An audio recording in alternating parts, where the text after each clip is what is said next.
السلام علیکم ورحمۃ اللہ تعالی وبرکاتہ۔ الحمد للہ والصلاة والسلام علی رسول اللہ، اما بعد فاعوذ باللہ من الشیطان الرجیم، بسم اللہ الرحمن الرحیم۔ الذین یذکرون اللہ قیاما وقعودا وعلی جنوبہم ویتفکرون فی خلق السماوات والارض ربنا ما خلقت هذا باطلا سبحانک فقنا عذاب النار۔ صدق اللہ العظیم۔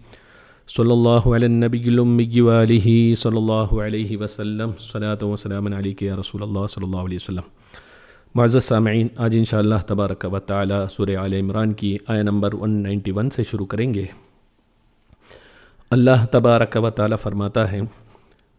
الذین یذکرون اللہ قیاما وقعودا وعلی جنوبہم، جو اللہ کی یاد کرتے ہیں کھڑے اور بیٹھے اور کروٹ پر لیٹے،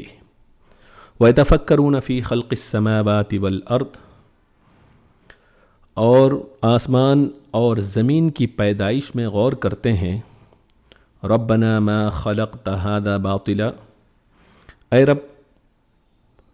تو نے ہمیں بیکار نہ بنایا۔ سبحانک فقنا عذاب النار، اور پاکی ہے تجھے کہ تو ہمیں دوزخ کی آگ سے بچا لے۔ اس آیت کریمہ میں اللہ تبارک و تعالی نے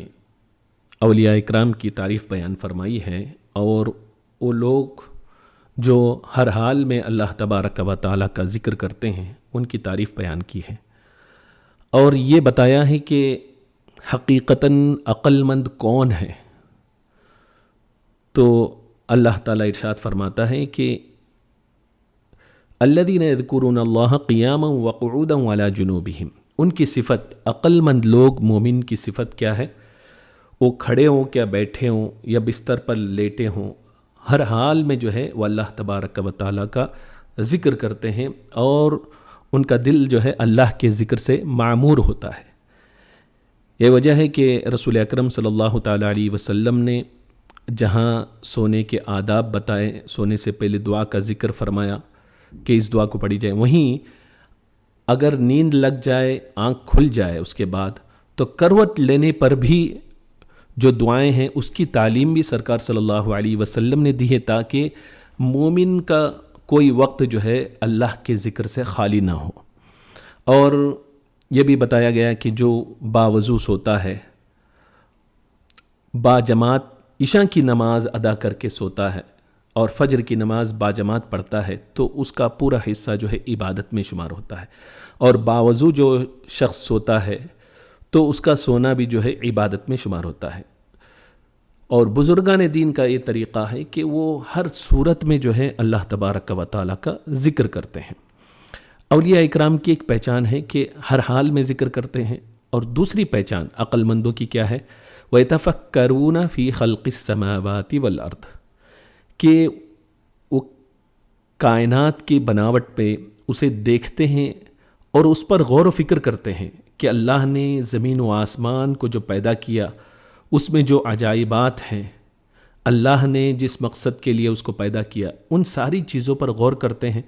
تو اس سے فائدہ کیا ہوتا ہے کہ اللہ تعالیٰ کی عظمت اور قدرت کا زیادہ سے زیادہ علم انہیں حاصل ہو جاتا ہے، اللہ کی معرفت حاصل ہوتی ہے، اور اسے دیکھ کر جو ہے اللہ تبارک و تعالیٰ کی قدرت پر ایمان مزید بڑھ جاتا ہے،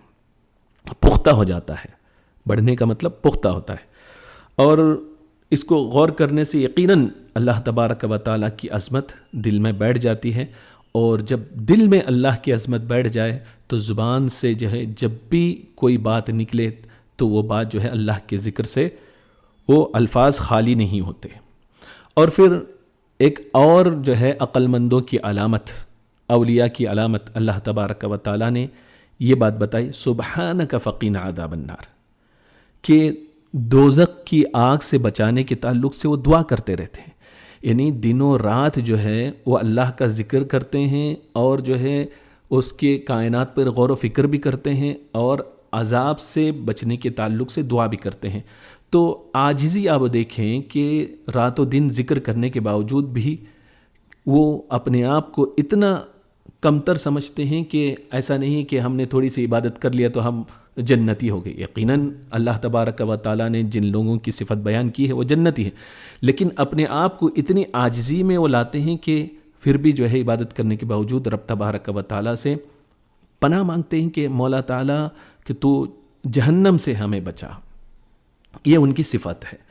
تو حضرت سر سقطی رحمۃ اللہ تعالی علیہ، ایک ولی حضرت جرجانی رحمۃ اللہ تعالی علیہ کے پاس